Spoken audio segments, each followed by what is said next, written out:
Popoy Tabachoy! Kasalanan mo kung bakit ka nabubuli ng ganyan. Ay ano, nasa likod mo.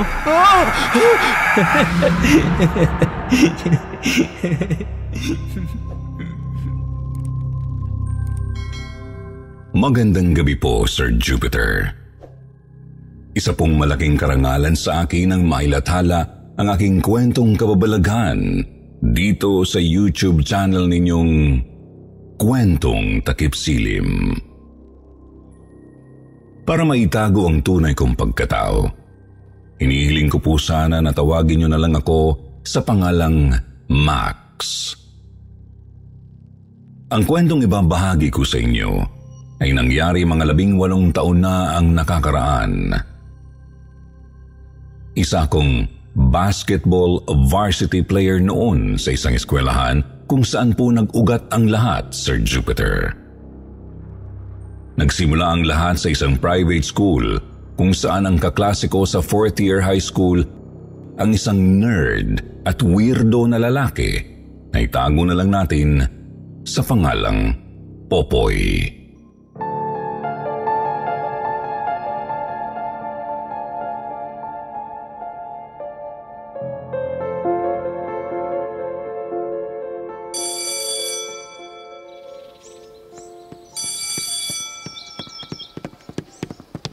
Bilisan mo, Popoy.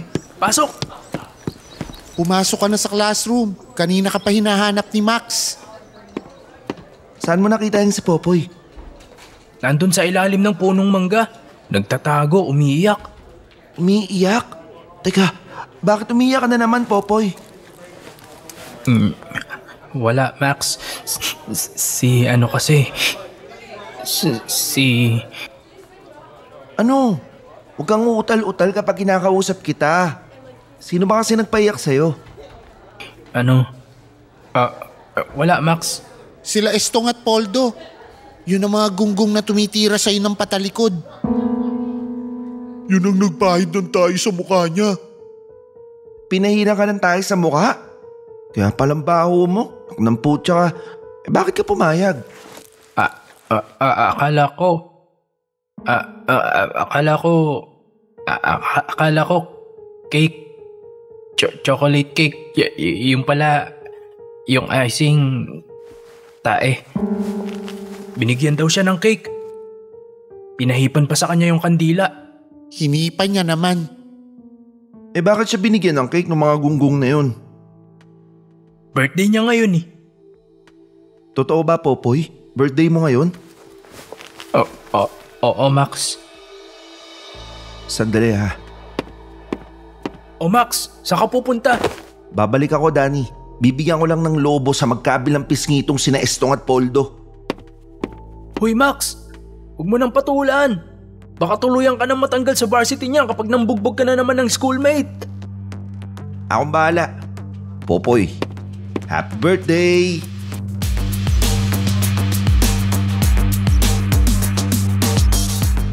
Palagi akong laman ng principal's office noong high school ako, Sir Jupiter. Sa 10 rumble na nagaganap sa eskwelahan namin, 9 dun kagagawan ko. Marami kasing naaangasan sa aking mga kapwa ko estudyante. Nayayabangan sila sa akin dahil kung sino daw ako na feeling gwapo at magaling sa basketball. Hindi ko naman sinasadyang makupalan sila sa akin, Sir Jupiter. Ginagawa ko lang kung anong magpapasaya sa akin noong bata ako. Minsan tama ang pananaw ko. Kadalasan baluktot din. Hindi ko alam, Sir Jupiter. Pero ayoko talagang nakakakita ng taong mahina. Yung taong katulad ni Popoy na napakatalino pero hindi marunong lumaban sa mga umaapi sa kanya. Kaya siguro galit din ako kay Popoy. Madalas uminit ang ulo ko sa pagiging tahimik niya at kalmado. Naaasar ako sa pagiging malamya at bamban niya. Weird ang tingin ko kay Popoy. Naaawa ko sa kanya kahit na buwisit ako sa kahinaan niya.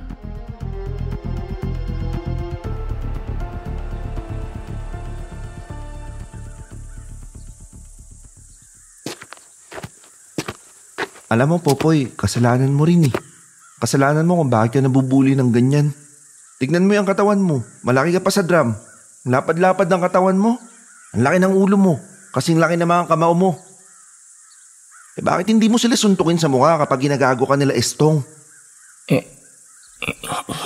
Hindi ko kaya, Max.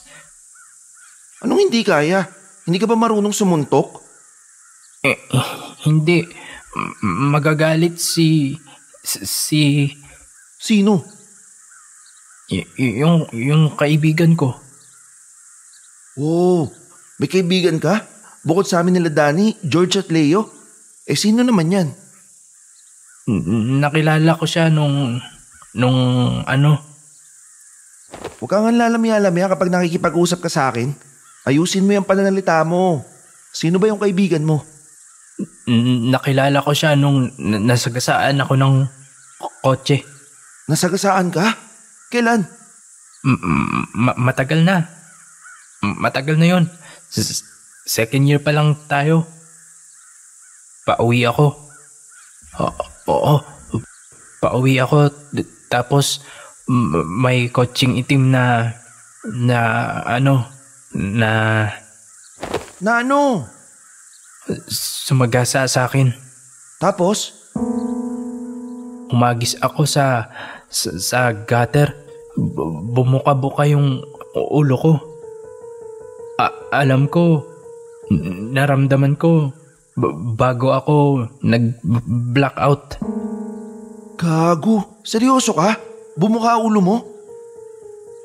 Nakita ko na lang may isang payat siya. Oo, tama. Payat na ano. Ano siya eh. Matangkad siya. Mahaba binti. Mahaba hita. Tangkad niya. Oo, tangkad. Parang poste ng Meralco. Kaso, itim. Oo, tama. Itim kulay niya. Mahaba muka. Gago ka ba, Popoy? Nananakot ka ba? Mabait siya. Mabait siya, Max. Hindi niya ako iniwan. Oo, totoo. Binantayan niya ako sa gutter. Nakita ko siya. Yung mga mata niya malalaki. Nakatingin siya sa akin. Tapos, wala na. Madilim na ulit. Madilim. Tama. Nagising ako, nasa ospital na ako. Na-hospital ka? Sino kasama mo sa ER? Nagising ako sa morgue. Oo, tama, Max. Sa morgue. Morgue yun. Nakahubad ako. Oo, tama. Hubad sa operating table. Stainless na table. Mag-isa ako dun. Bumangon ako. Oo, tama. Tapos nakita ko siya sa morgue. Morgue? Kinagago mo ba ako, Popoy? Nakita ko yung kaibigan ko. Oo, nakita ko siya. Maitim siya. Siya yun, alam ko. Nasa morgue siya. Tinayo niya ako. Dumating yung lalaki. Natakot sa akin. Tapos, wala na ako maalala. Wala na. Alam ba to ng parents mo? Wala. Wala naman akong parents eh. Si Lola, alam niya. Kinuwento ko kay Lola. O anong sabi ng lola mo? Papakilala ko raw sa kanya yung kaibigan ko. Pinakilala mo ba sa lola mo? Hindi. Hindi pa. Ayaw ng kaibigan ko eh. Gusto kong makilala yung kaibigan mo. Ipakilala mo sa akin yan para makilatis natin. Ha?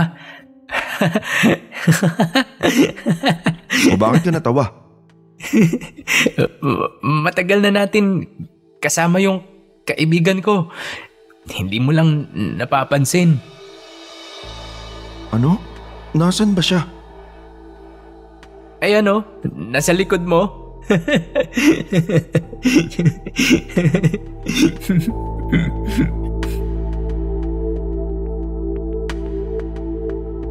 Nangilabot ako nang lumingon ako sa likuran ko, Sir Jupiter. Walang tao. Blackboard lang ang nakita kong nasa likuran ko. Sa sobrang hilakbot ko kay Popoy, nadagukan ko siya bigla at nasipa pa bago ko hinanap ang tropa kong si Danny sa labas ng lumang classroom. Iniwanan ko si Popoy na mag-isang tumatawa. Pinalipas ko ang araw na yon hanggang sa dumating ang araw ng graduation.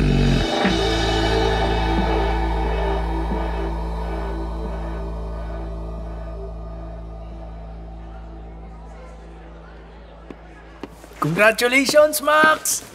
Pare, sa wakas, graduate na rin tayo! Ayos! Yes! Congrats, paring Danny. Nagbunga rin na pangungopya mo. Salamat kay Popoy, pare. Kung hindi kay Popoy, walang gagawa ng projects at assignment natin. Nasaan na ba yung tabatchoy na yun? Congratulations, Max, Danny, George, Leo. Oh, andyan ka lang pala. Ikaw talaga kung saan ka sumusulpot. Sasama ka ba, Popoy? Saan, Max? Eh di sa graduation party ng tropa, bukas na ang alis. Saan ang punta nyo? Swimming/camping party sa falls. May kuweba raw dun. Pwede raw mag-overnight dun kahit na 5 days straight. Ano, sama ka sa falls? Oo, Max. Sama ko. 5 kaming magtutrompa na bumiyahe papunta sa sikat na falls sa isang malayong isla mula sa Luzon. Ako, si Danny, sina Leo at George, at si Popoy. Noong panahon na yun, hindi pa masyadong pinupuntahan ng mga turista ang falls na ito. Kung kaya naman sobrang tuwa naming 5 magkaklase nang dumating kami sa liblib na falls. Kami lang ang tao noon, kaya naman umandar na naman ang pagiging control freak ko ng mga sandaling yun. Tanghaling tapat pa lang, nilasing ko na ang mga kaklase ko.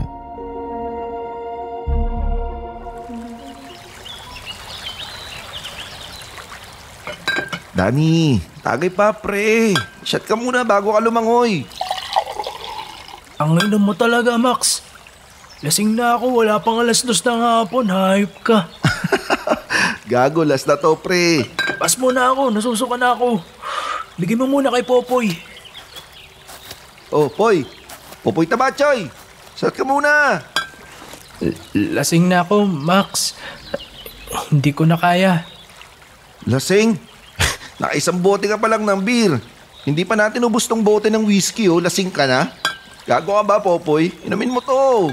Popoy tabatchoy! Popoy tabatchoy! Popoy tabatchoy! Shootin mo yan, tabatchoy!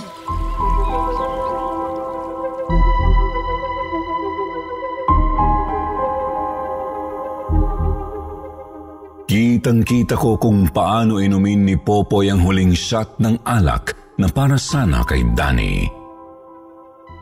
Masuka-suka siya habang lalong lumobo ang mukha niya sa pumumula.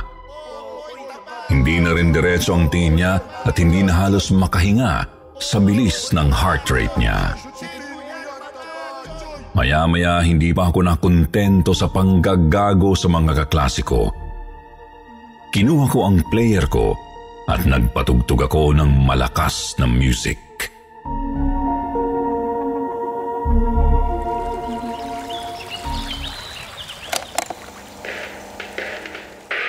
Okay.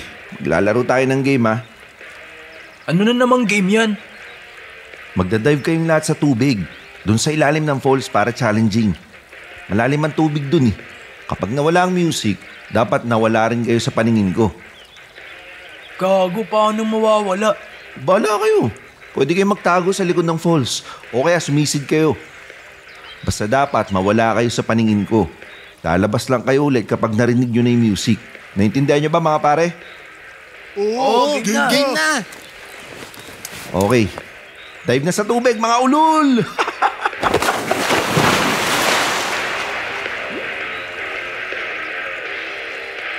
Oh, Popoy, bakit hindi ka nagda-dive? Dive na! Kasali ka, gago! Pwede bang pakitago tong regalo ng kaibigan ko? Regalo? Ano ba to? Cellphone. Cellphone? Hanip! May cellphone si Popoy, mga pare. Anak ng putya. Bagong-bago pa, oh. Ganyan pala itsura ng cellphone, no? Kanino mo naman naharbat, Popoy? Regalo ng kaibigan ko. Ingatan mo yan, Max, ha? Baka mabasa. Ilagay mo sa bag mo. Okay. Inutusan mo pa ako. Hayop ka. Okay, game na. Pagkabilang kong 3, magsisimula na tayo. Dive na, Popoy Tabachoy, ha? Ready? 1, 2, 3.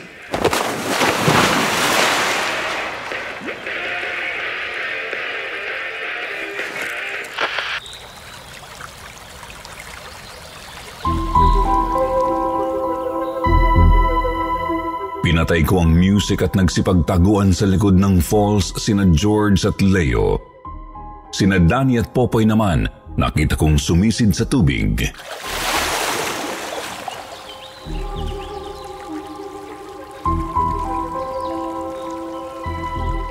Lumipas ang 3 minuto, umahon sa tubig si Danny.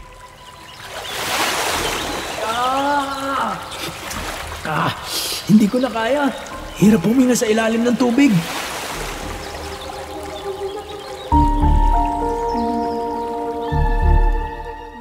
Lumipas ang halos 5 minuto pa. Inaabangan kong umahon si Popoy mula sa tubig pero hindi siya umaahon pa. Kinabahan na ako, lalo na nang lumipas pa ang 10 minuto.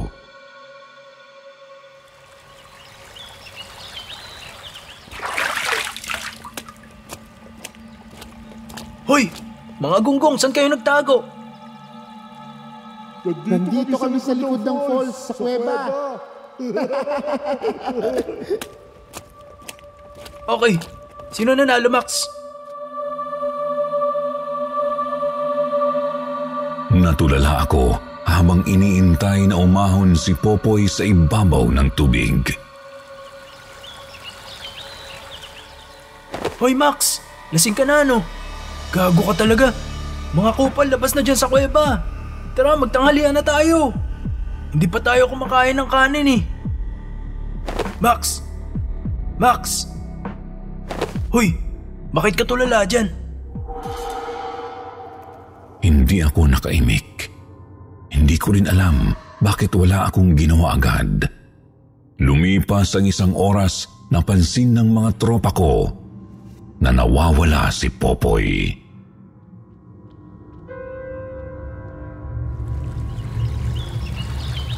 Nasaan pala si Popoy? George, di niyo ba kasama sa kuweba si Popoy? Hindi namin napansin. Saan siya nagtago? Wala siya sa likod ng falls kanina. Kami lang ni George ang nagtago doon sa kuweba. Max, nasaan si Popoy? Ha? Baka nasa tubig pa. Gago, 1 oras na lumipas, nasa ilalim pa rin ng tubig. Baka, hindi ko rin napansin siya nagtago eh. Langoyin nyo nga, George at Leo. Baka nasa ilalim pa ng tubig. Patay na yun kung kanina pa nasa ilalim ng tubig yun. Baka nagtago si Gago sa mga puno. Tingnan nyo, takot sa tubig si Popoy. Baka dyan nagtago sa mga halaman dyan. Tangina, nawawala si Popoy, Max.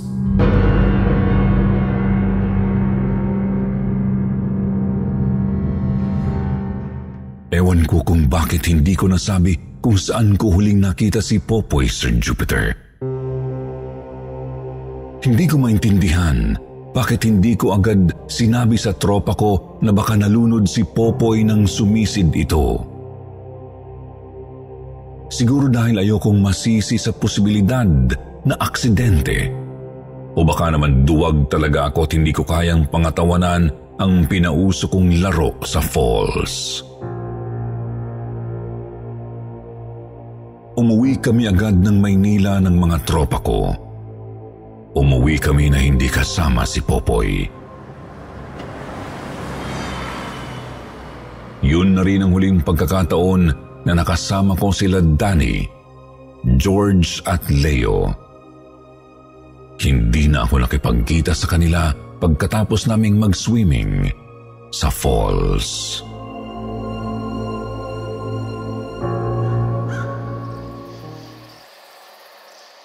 Lumipas ang 10 taon, Sir Jupiter. Isa na akong ganap na ahente ng lupa sa isang real estate company. Nang mangyari ang hindi ko inaasahang sorpresa.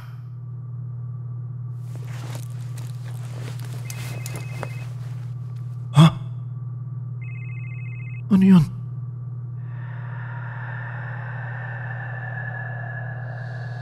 Nakarinig ako ng isang lumang ringtone mula sa isang cellphone. Tiningnan ko ang sarili kong cellphone kung may tumatawag sa akin, pero nakapatay ito. Mag-isa lang akong nakatira sa bagong condo unit na nilipatan ko. Kaya imposible na maiba pang cellphone maliban sa cellphone ko sa maliit na unit ko. Hinanap ko ang pinanggagalingan ng ringtone.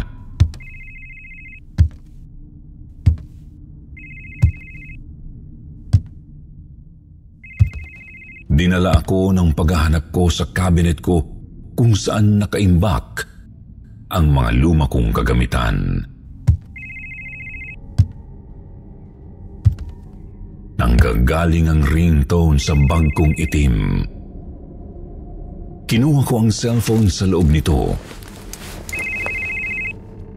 Nangilabot ako nang makita kong may tumatawag sa cellphone na pinatago sa akin ni Popoy noon bago siya nawala sa falls.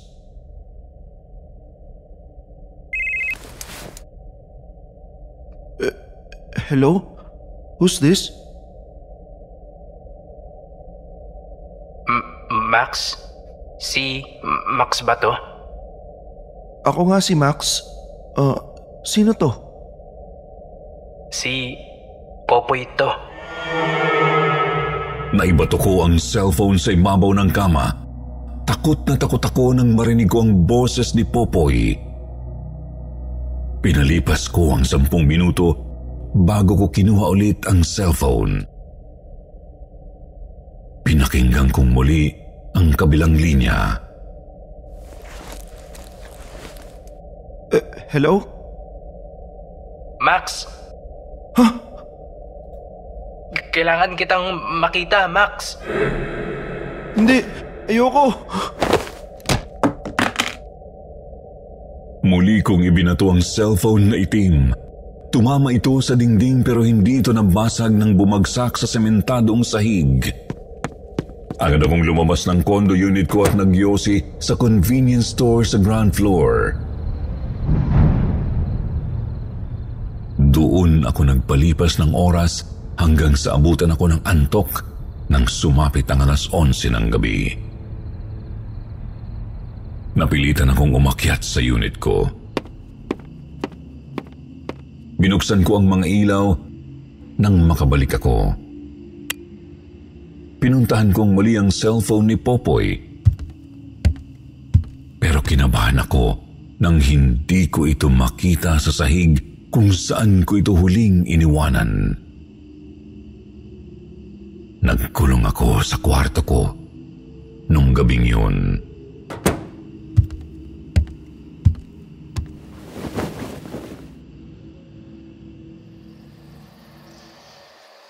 Nang Nang sumunod na araw, maaga akong gumising para pumasok sa opisina.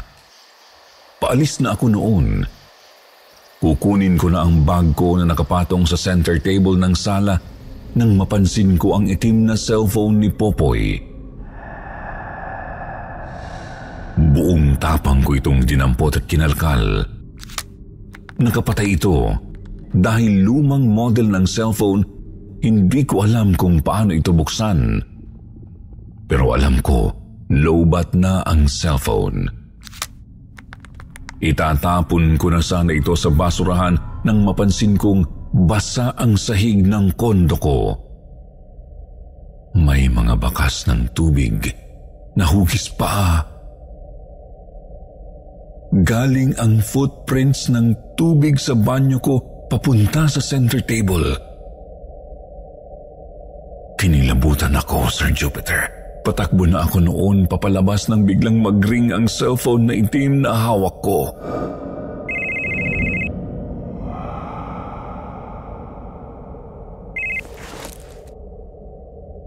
Hello? Hello? Max, bakit ayaw mo akong kausapin? Sino ba to, ha? Si Popoy to, Max. Popoy Tabachoy. Ulul, matagal nang wala si Popoy. Wala? Paano siya nawala? Nakita ko siyang sumisid sa tubig, hindi na umahon. Malamang patay na si Popoy. Kaya utang na loob kung sino ka mang stalker ka or ano ka ba. Tigilan mo na ako. Huwag kang uutal-utal kapag kinakausap kita. Ha? Popoy? Ikaw ba talaga yan? Max, bakit mo ako iniwan sa tubig? Akala ko, kaibigan kita. Naibato ko na naman ang itim na cellphone, Sir Jupiter. Takot na takot ako sa tanong ni Popoy. Imposible kasi para sa akin na buhay pa siya pagkatapos ko siyang makitang lumubog sa malalim na tubig ng falls at hindi na umahon ulit. Doon na ako nagsimulang mapraning. Lalo na nang imbitahan ko si Danny sa condo unit ko isang gabi.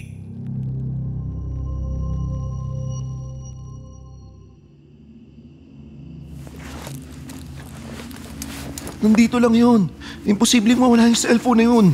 Dito lang nila pag sa ibabaw ng mesa yun eh. Max, relax. Ngayon na nga lang tayo nagkita ulit tapos ganito pa. Hindi ka naniniwala sa kwento ko eh. Pare, 10 years na halos ang lumipas nang mawala si Popoy sa falls. Lahat tayo. I'm sure iniisip na patay na siya. Hindi imposible na patay na yun.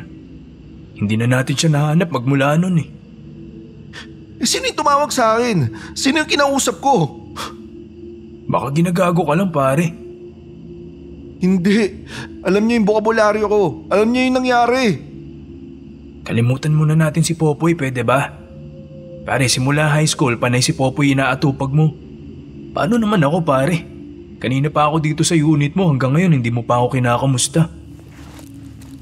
Kumusta ka na ba? Ang tagal nating hindi nagkita. Okay naman ako. Pero sa maniwala ka't sa hindi. 2 years ago na aksidente ako, Max. Na-aksidente ka? Ano nangyari? Pauwi na ako nun. May kotseng itim na... Kotseng itim na ano? Sumagasa sa akin. Ano? Humagis ako sa gutter. Bumuka-buka yung ulo ko. Alam ko, naramdaman ko bago ako nag-blackout. Danny? Nakita ko na lang may isang payat siya. Oo. Tama. Payat na ano siya? Ano siya eh? Matangkad siya. Mahaba binti. Mahaba hita.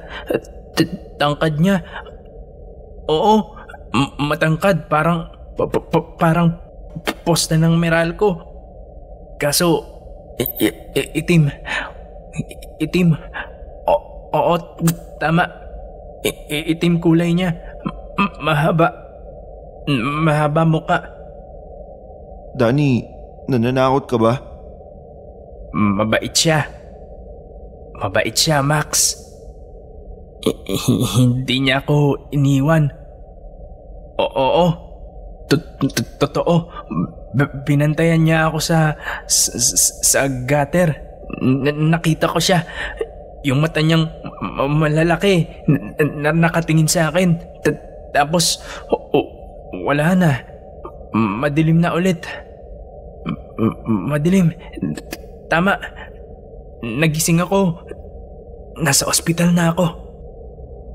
Alam ko ang kwentong yan. Nagising ako sa morgue. Oo, tama, Max. Sa morgue. Morgue yun. Nakahubad ako. Oo, tama. Hubad sa operating table.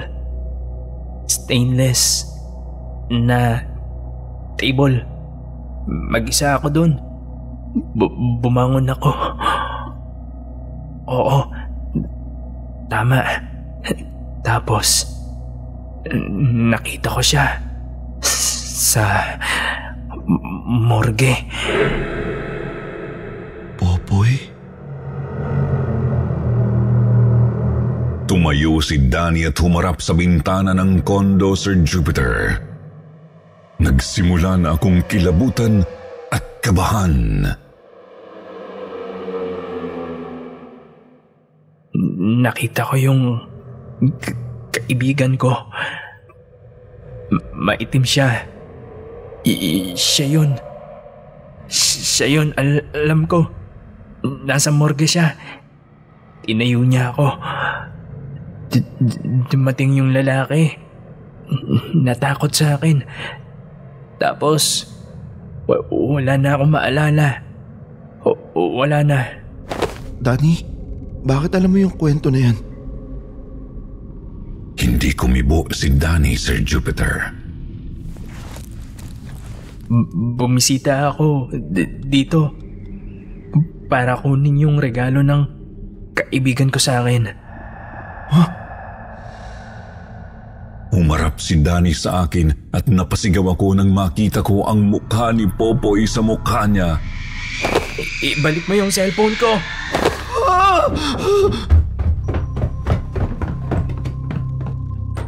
Nagtatakbo ako papalabas ng condo unit ko, Sir Jupiter. 1 linggo akong nakitulog sa apartment ng office mate kong single din. Sa loob ng 1 linggo na paglayo sa unit ko, hindi pa rin ako pinatahimik ni Popoy. Gabi-gabi akong binangungot, Sir Jupiter. Nakikita ko ang sarili ko na nakahiga sa isang maitim na tubig. Unti-unti akong lumulubog. Hindi ako makahinga, hindi makasigaw, ni hindi makagalaw. Halos 5 minuto akong ganun at kapag nagigising na ako, bumubulaga sa mukha ko ang malaking mukha ni Popoy. Basang-basa siya. Lumulobo ang kulay puting mukha hanggang sa makauwi ako sa kondo ko. Nandun pa rin ang pagmumulto ni Popoy.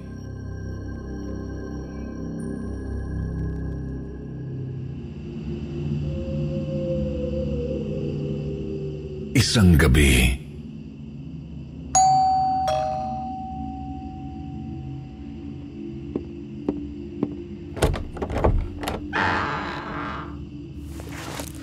George? George, ikaw nga pare, kamusta? dinalaw ako ni George na isa sa mga tropa namin ni Danny at nagulat ako sa revelasyon na binalita niya. Patay na si Danny, pare. 1 linggo na siyang patay. Ano?